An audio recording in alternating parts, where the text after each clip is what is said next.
नमस्कार. कथा कथन 63. कथेचं नाव आहे जिजाऊंचे रयतेवरील प्रेम. जिजाऊंचे रयतेवरील प्रेम. जिजाऊंच्या मनात गोरगरिबांबद्दल, शेतकऱ्यांबद्दल, रयतेबद्दल प्रेम होतं. जिव्हाळा होता, आस्था होती. जिजाऊ सांगतात, गरिबांची भूक न भागवणारे, गरिबांची भूक न भागवणारे सोन्याचे देव काय कामाचे, सोन्याचे देव काय कामाचे.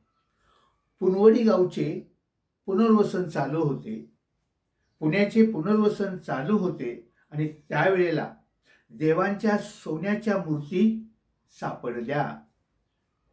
आता त्या मूर्तींचं काय करायचं हा मोठा प्रश्न पडला.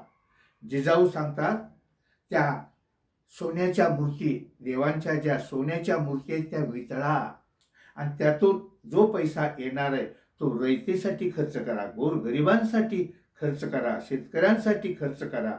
थोडक्यात काय, जिजाऊंच्या मनात रयतेबद्दल प्रेम होतं, गोरगरिबाबद्दल प्रेम होतं. लक्षात ठेवा. धन्यवाद.